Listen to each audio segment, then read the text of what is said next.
եմ դա ավելի կարճ պատասխան ենթադրելու, քանի որ շատ խոսեցիք պետական պարտքից, երեք օրինակ այստեղ էլի ձեր մասնագիտությամբ կարծես թե դոկտոր կա, որ ասեց, որ օրինակ այս 1.4 միլիարդ դոլարի զենք որ առել եք, դա նույնն է, որ 10 տարի առաջ 200 միլիոնի ենք առել։ Հիմա այդ նույն տրամաբանությանը, եթե դուք համաձայն եք ու խոսում եք պետական պարտքից, կարանք ասենք, որ այդ դեպքում 14 միլիարդ դոլար էս բային պարտքը հավասարազոր է 10 տարի առաջվա 2 միլիարդ դոլար պարտքի եւ հետեւաբար մենք քչացրել ենք մեր պարտքը։ Էսա կասեմ, ու մեկը քանի որ շատ է խոսում, ես կարող է թվա տենց շուտ պրիմիտիվ, շատ եմ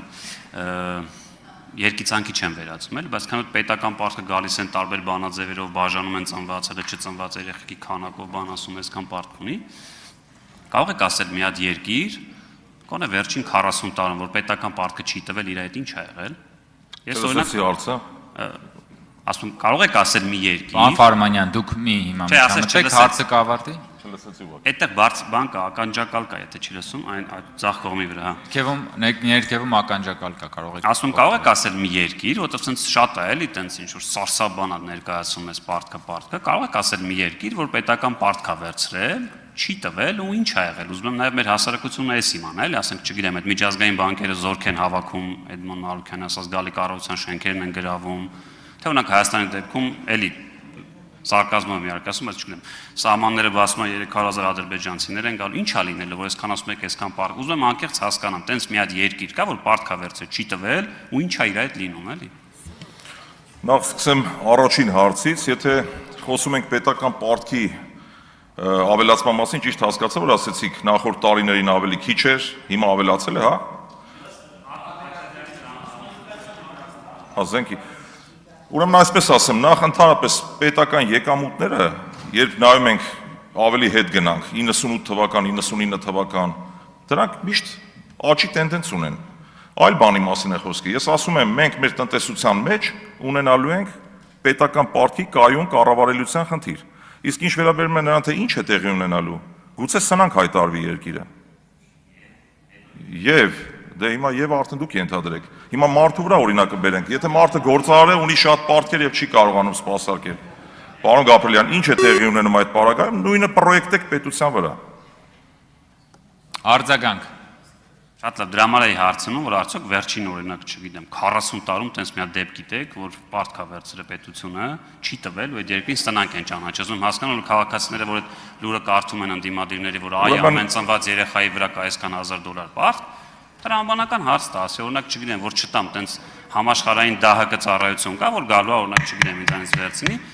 ունեմ ժամանակ բան կոն։ Ձեր հետ չեմ։ Հարգելի գործընկերներ, խնդրում եմ պահպանել լրությունը։ Դա էդ էի ասում, կա տենց մի հատ օրինակ, որպեսզի նաև կոպիտ ասած գլխի գալիքը իմանա այս ժողովուրդ, որ այսքան սենց սարսափացնում եք, ասում եք, այսքան պարտք ունես, կարող է պարզվի, որ վերջում հա դեմ ասում դե չի լինի վիճակն լինի։ Հիմա չեն կարող, չի ստացվի, չեն տա։ Բայց քանի որ 20 վայրկյան ունեմ,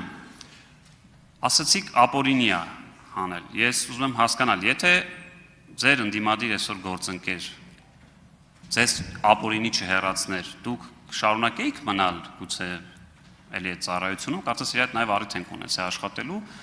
ու կարող է տեսականից ասել, որ դուք օրինակ քաղաքացիական պայմանագիր կուսակցությունից ներկայացվեիք որպես այս հանձնաժողովի նախագահ, ուզում հասկանամ ձեր մոտիվը որն էր դառնալու ընդդիմադիր, արդյոք այդ այսօրվա ձեր ընդդիմադիր գործընկերոջ ապօրինի ձեր հանդեպ կայացած որոշումներ, որ դուք դարձական եք։ Պարոն Գաբրելյան, ես եղել եմ պրոֆեսիոնալ ծառայող, ես չեմ զբաղեցրել քաղաքական պաշտոն։ Ինձ ընդունել են աշխատանքի մասնագիտական գիտելիքների հիմքով եւ ինչու եմ ասում ապօրինի ազատվել եմ, եթե դուք հիմա ուսումնասիրեք պետական եկամուտների կոմիտեի կառուցվածքը, ապա կտեսնեք, որ միայն արևմտյան մաքսատուն վարչությունում է երկու իրար հետ կապ չունեցող բաժին միավորվել միայն այն բանի համար, որ ինձ կարողանան ազատել աշխատանքից։ Ես փորձեմ մանրամասն ներկայացնել խնդիրը, որ մութ բան չմնա։ Ինչ վերաբերում է ապօրինության սկզբին, սկսեմ սկզբից։ Ինձ ուղիղ ասվել է, որ պետք է դիմում գրեմ եւ հեռանամ աշխատանքից։ Որից հետո պատճառը, որովհետեւ դու յուրային չես։ Սա եղել է ձեր իշխանության օրոք 2019 թվականին։ Մի վարքյան, ես Հարգելի գործընկերներ, խնդրում եմ մեկնաբանություններ չանել, թույլ տալ, որ տեխնացուն ինքը պատասխանի։ Հարգելի գործընկերներ, իմ խոսքերը կհաստատեն բազմաթիվ պետական եկամուտների կոմիտեի նախկին ծառայողներ։ Ես հենց այնպես խոսքեր չեմ ասում, պարոն Գաբրիել։ Շարունակեմ միտքս, եթե կարելի է, թե թույլ տաք։ Ուրեմն ինձ ուղիղ ասվել է, ի թիվս ինձ, նաև այլ ծառայողների, որ դիմում գրենք հեռանանք։ Ուղիղ 1 տարի 2018 թվականից սկսած մինչև 19 թվականի փետրվար Ամփոփեք, պարոն Ֆարմանյան։ ենթարկվել եմ բազմաթիվ հալածանքների։ Այնուհետև դիմել եմ դատարան եւ մինչև ներառյալ վճռաբեկ դատարանը հիմնավորել է, որ ինձ ազատել են ապօրինի։ Ինչ կա չհասկանում այստեղ։ Շատ լավ, հաջորդ հարցի համար Արայիկ Հարությունյան։